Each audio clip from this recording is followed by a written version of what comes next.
कांग्रेस के लोगों को लगता होगा कि ये कोई जादू से लकड़ी से हुआ है, लेकिन मैं आज सदन को बताना चाहता हूं माननीय अध्यक्ष, रिफॉर्म, परफॉर्म एंड ट्रांसफॉर्म एक निश्चित आयोजन, प्लानिंग और कठोर परिश्रम की पराकाष्ठा, और इसी की वजह से आज देश इस मुकाम पर पहुंचा है। और ये प्लानिंग और परिश्रम की निरंतरता बनी रहेगी। आवश्यकता अनुसार उसमें नए रिफॉर्म होंगे और परफॉर्मेंस के लिए पूरी तरह ताकत को लगाया जाएगा, और परिणाम ये होगी कि हम तीसरे नंबर पर पहुंच के रहेंगे। आदरणीय अध्यक्ष जी, देश का विश्वास मैं शब्दों में भी प्रकट करना चाहता हूं, और देश का विश्वास है कि 2028 में आप जब अविश्वास प्रस्ताव लेके आएंगे, तब ये देश पहले 3 में होगा। ये देश का विश्वास है। आदरणीय अध्यक्ष जी, अविश्वास और घमंड इनकी रगों में रस बस गया है। वे जनता के विश्वास को कभी देख नहीं पाते हैं। अब ये जो शुतुरमुर्ग अप्रोच है, इसके लिए तो देश क्या कर सकता है। आदरणीय अध्यक्ष जी, जो पुरानी सोच वाले लोग रहते हैं, मैं उस सोच से सहमत नहीं हूं, लेकिन वो कहते हैं कि देखो भाई, जब कुछ शुभ होता है, कुछ मंगल होता है, घर में भी कोई अच्छा होता है, बच्चे भी कोई अच्छे कपड़े पहनता है, जरा साफ सुथरा होता है, तो काला टीका लगा देते हैं। आज देश का जो मंगल हो रहा है चारों तरफ, देश की जो चारों तरफ वाहवाही हो रही है, देश का जो जय जयकार हो रहा है, तो मैं आपका धन्यवाद करता हूं कि काले टीके के रूप में, काले कपड़े में निकल के सदन में आकर के आपने इस मंगल को भी सुरक्षित करने का काम किया है। इसके लिए भी मैं आपका धन्यवाद करता हूं। आज मैं सदन में कुछ सीक्रेट बताना चाहता हूं। मेरा पक्का विश्वास हो गया है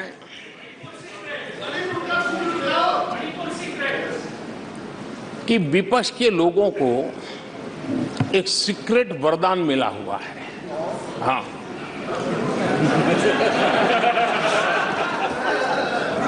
सीक्रेट वरदान मिला हुआ है, और वरदान ये कि ये लोग जिसका बुरा चाहेंगे उसका भला ही होगा।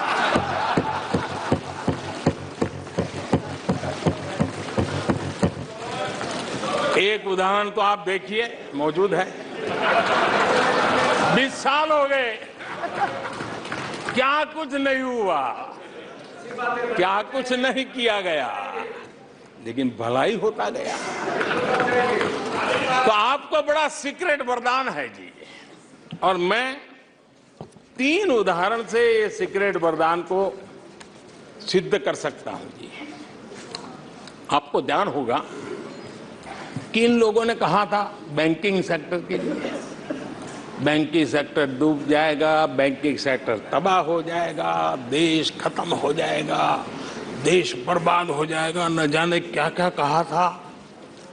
और बड़े बड़े विद्वानों को विदेशों से ले आते थे, उनसे कहलवाते थे, ताकि उनकी बात कोई न माने तो शायद उनकी मान ले।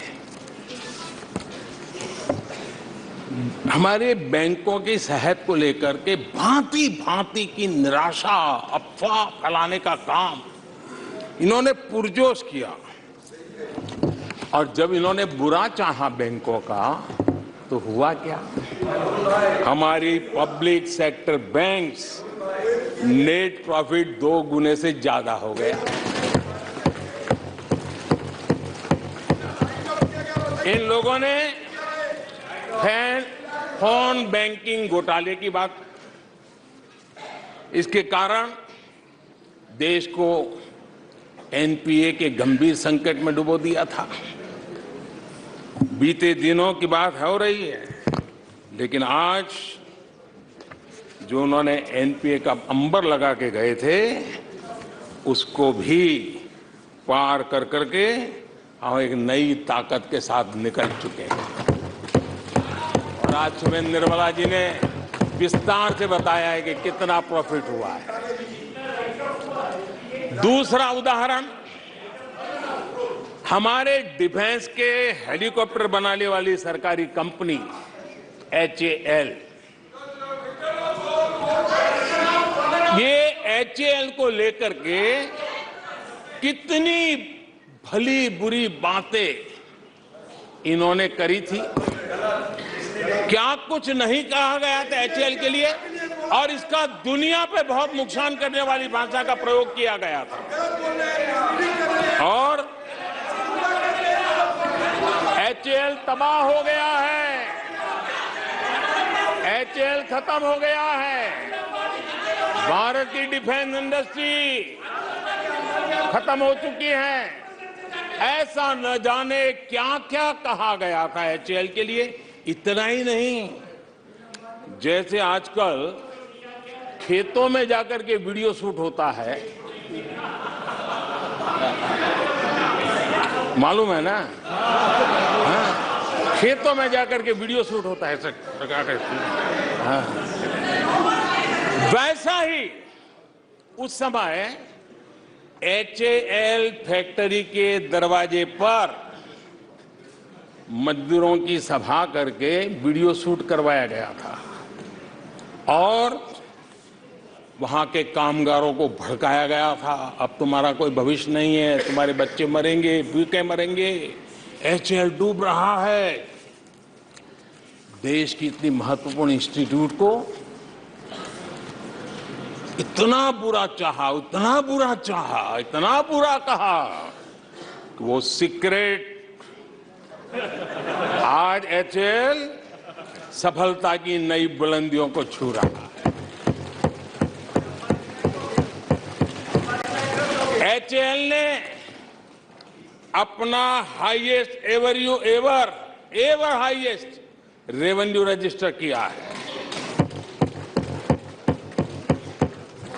इनके जी भर करके गंभीर आरोपों के बावजूद भी वहां के कामदारों को, वहां के कर्मचारियों को उकसाने की भरपूर कोशिश के बावजूद भी आज एचएएल देश की आन बान शान बन के उठ रहा है।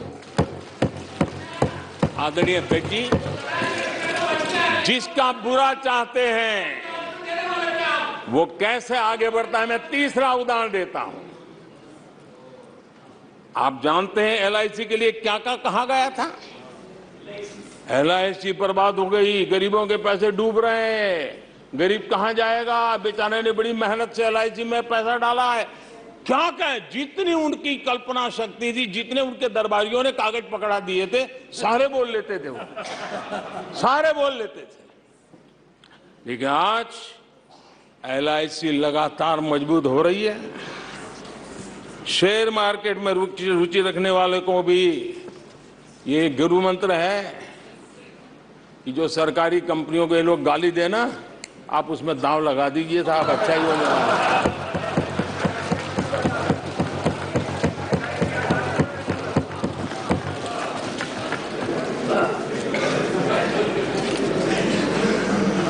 आदरणीय अध्यक्ष जी, ये लोग देश की जिन संस्थाओं की मृत्यु की घोषणा करते हैं, उन संस्थाओं का भाग्य चमक जाता है।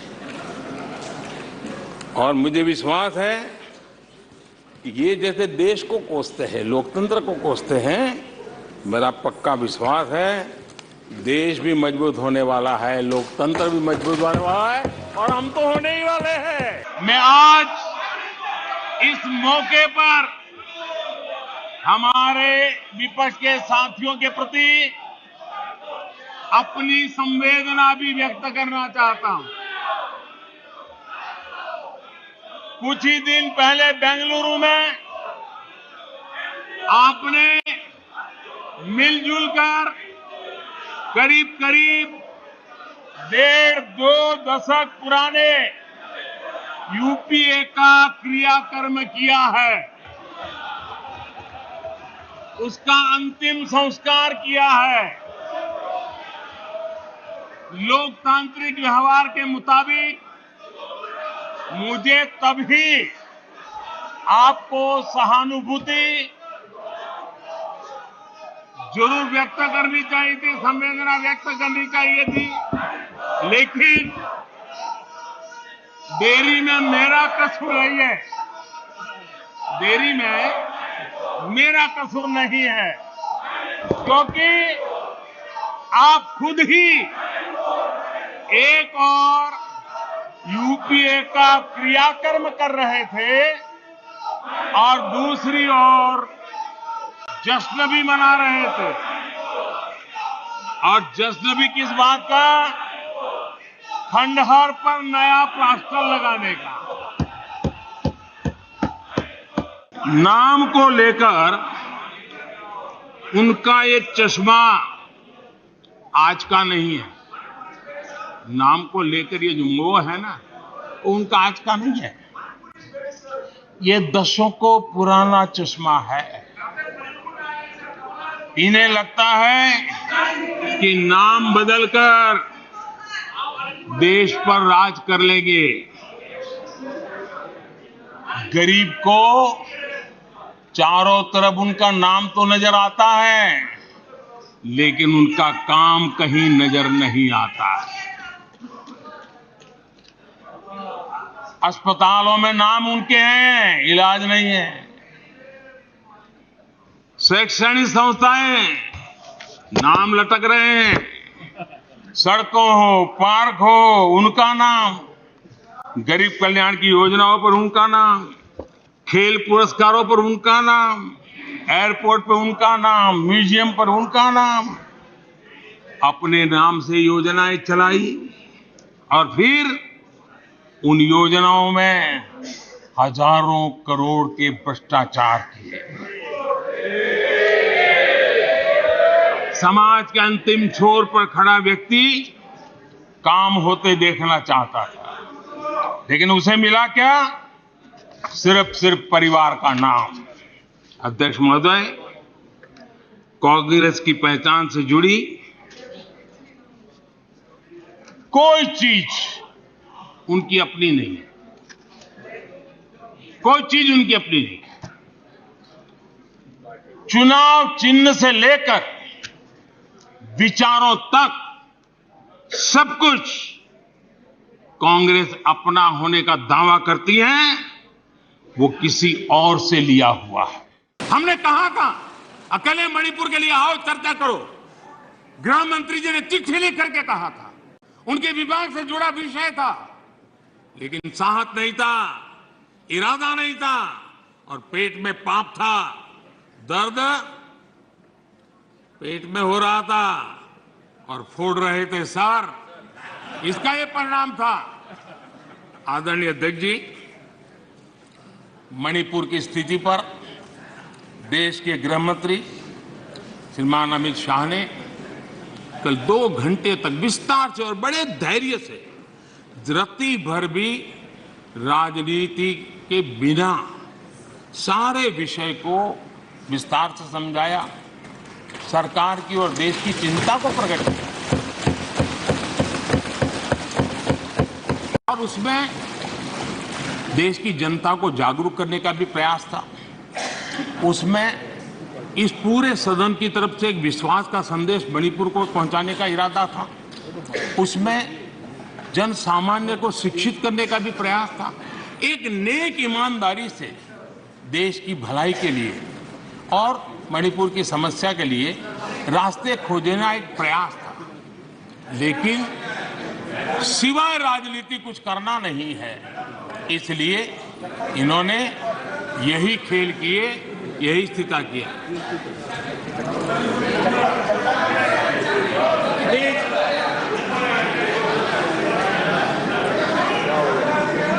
आदरणीय अध्यक्ष महोदय,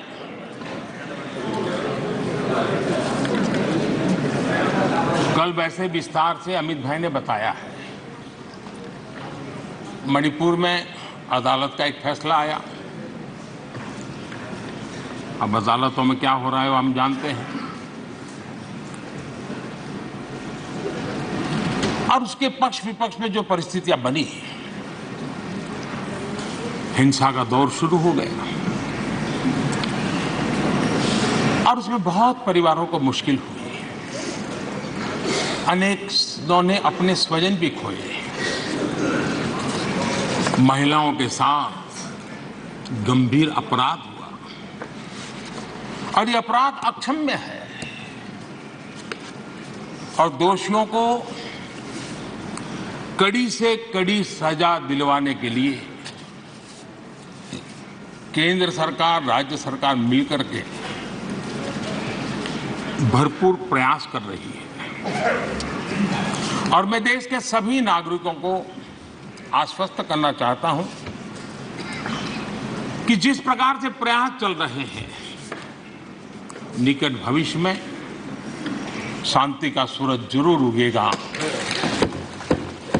मणिपुर फिर एक बार नए आत्मविश्वास के साथ आगे बढ़ेगा। मैं मणिपुर के लोगों से भी आग्रहपूर्वक कहना चाहता हूं, वहां की माताओं, बहनों, बेटियों से कहना चाहता हूं, देश आपके साथ है, ये सदन आपके साथ है। हम सब मिलकर के, कोई यहां हो या ना हो, हम सब मिलकर के इस चुनौती का समाधान निकालेंगे। वहां फिर से शांति की स्थापना होगी। मैं मणिपुर के लोगों को विश्वास दिलाता हूं कि मणिपुर फिर विकास की राह पर तेज गति से आगे बढ़े। उसमें कोई प्रयासों में कोई कसर नहीं रहेगी। आदरणीय अध्यक्ष महोदय, यहां सदन में मां भारती के बारे में जो कहा गया है, उसने हर भारतीय की भावना को गहरी ठेस पहुंचाई।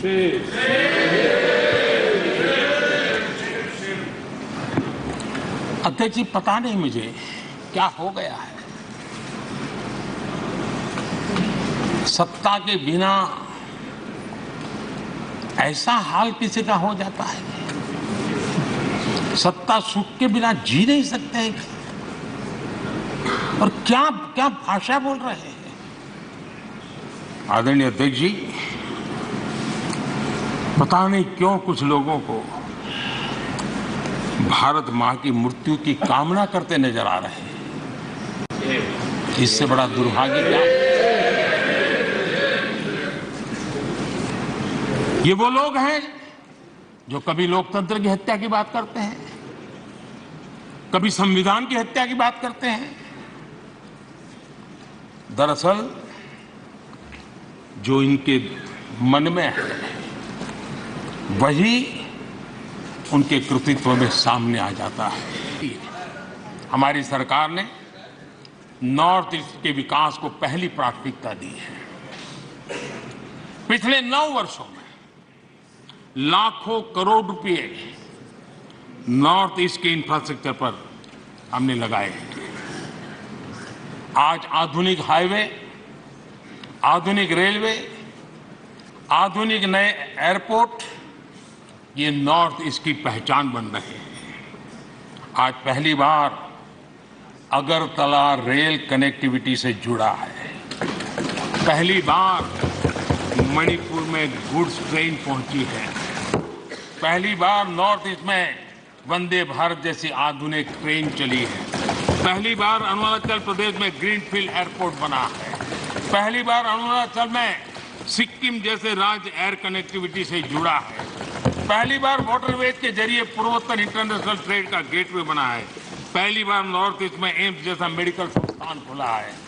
पहली बार मणिपुर में देश की पहली स्पोर्ट्स यूनिवर्सिटी खुल रही है। पहली बार मिजोरम में Indian institute of mass communication जैसे संस्था खुल रहे हैं।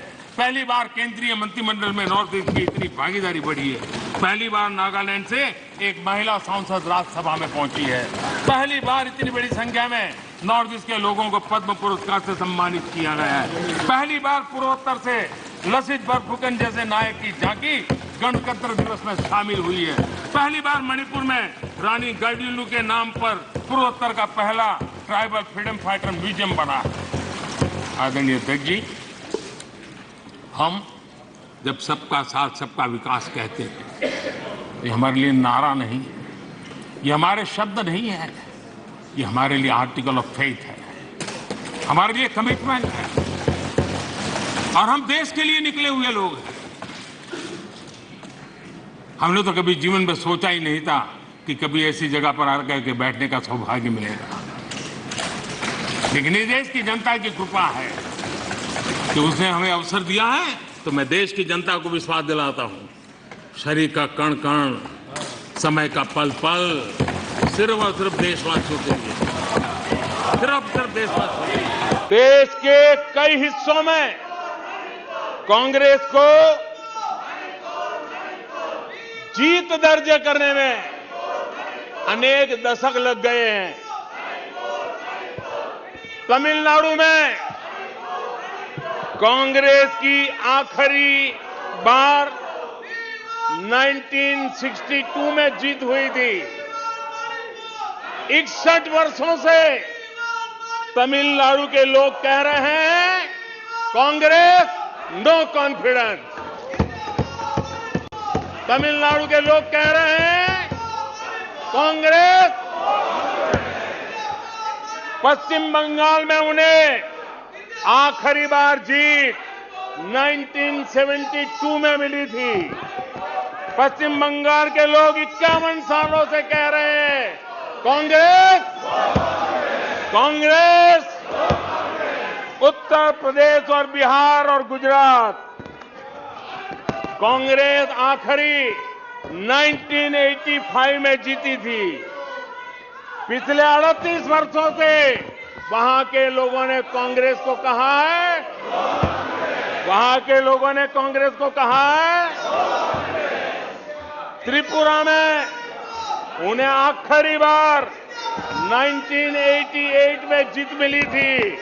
35 वर्षों से त्रिपुरा के लोग कांग्रेस को कह रहे हैं कांग्रेस कांग्रेस। ओडिशा में कांग्रेस को आखिरी बार 1995 में जीत नसीब हुई थी। यानी ओडिशा में भी 28 वर्षों से कांग्रेस को एक ही जवाब दे रहा है। उड़ीसा कह रहा है नो कॉन्फिडेंस कांग्रेस। नागालैंड में कांग्रेस की आखिरी जीत 1988 में हुई थी। यहां के लोग भी 25 वर्षों से कह रहे हैं कांग्रेस कांग्रेस।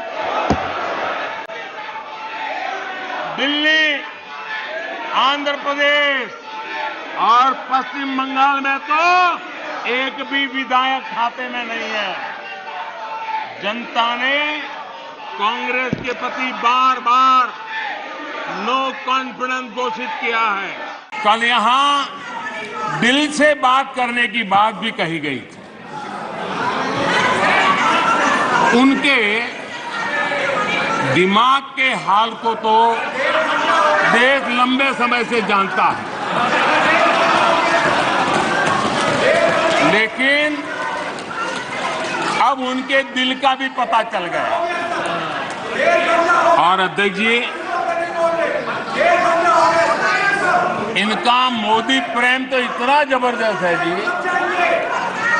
24 घंटे सपने में भी उनको मोदी आता है। मोदी अगर भाषण करते समय बीच में पानी पिए तो ये कहते हैं, अगर पानी भी पिया तो सीना तान के कहते देखिए मोदी को पानी पिला दिया।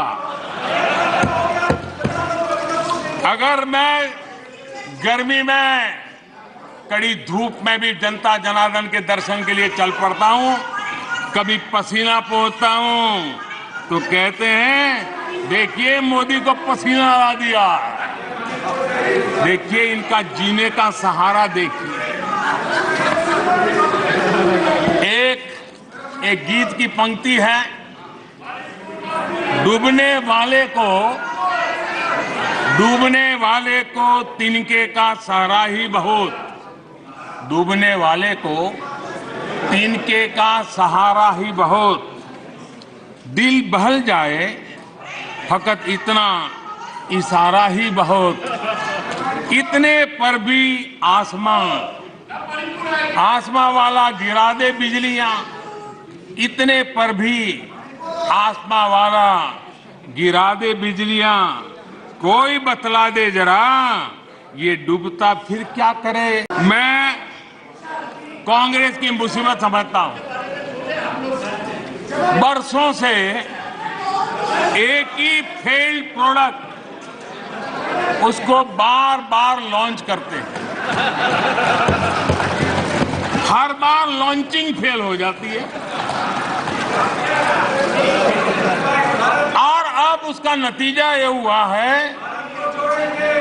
मतदाताओं के प्रति उनकी नफरत भी 7वें आसमान पर पहुंच गई है। उनका लॉन्चिंग फेल होता है, नफरत जनता पे करते हैं। लेकिन पीआर वाले प्रचार क्या करते हैं, मोहब्बत की दुकान का प्रचार करते हैं, इकोसिस्टम लग पड़ती है।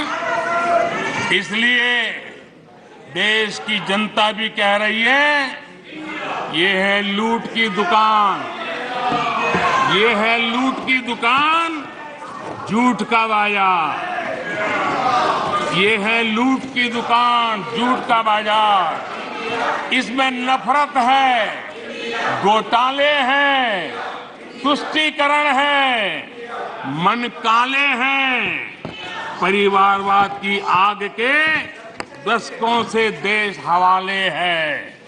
और तुम्हारी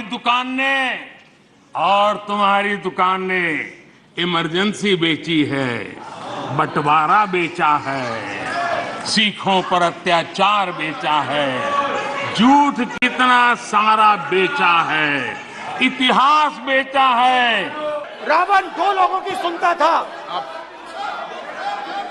रावण दो लोगों की सुनता था, मेघनाथ और कुंभकर्ण। वैसे ही नरेंद्र मोदी दो लोगों की सुनते हैं, अमित शाह और अडानी। भाई और बहनों, लंका को हनुमान ने नहीं जलाया था, लंका को रावण के अहंकार ने जलाया था। प्लीज माननीय सदस्य, आप संयमित बोले। आप ये सदन है, आप तरीके से बोलिए। माननीय राम ने रावण को नहीं मारा था, रावण के अहंकार ने रावण को मारा था। आप पूरे देश में केरोसिन फेंक रहे हो, पूरे देश में आप केरोसिन फेंक रहे हो। आपने मणिपुर में केरोसिन फेंकी और फिर चिंगारी लगा दी। अब आप हरियाणा में कर रहे हो, पूरे देश को आप जलाने में लगे हो। आप पूरे देश में भारत माता की हत्या कर रहे हो। आदरणीय अध्यक्ष जी, बहुत बार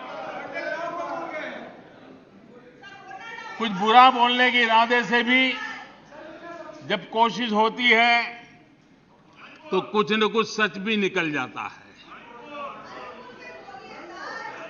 और सच में ऐसे अनुभव हम सबको है, कभी कभी सच निकल जाता है।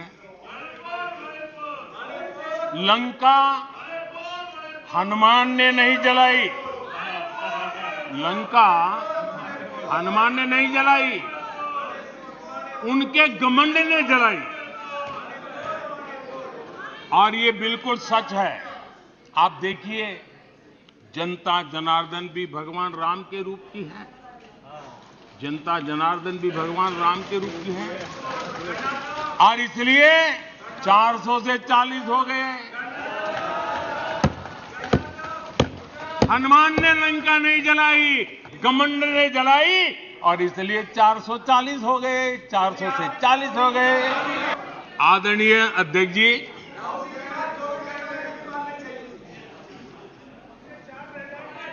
सच्चाई तो ये है, देश की जनता ने दो बार 30 साल के बाद पूर्ण बहुमत की सरकार चुनी, लेकिन गरीब का बेटा यहां कैसे बैठा?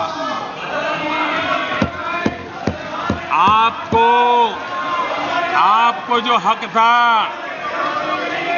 आप अपनी पारिवारिक पीढ़ी मानते थे, वो यहां कैसे बैठ गया?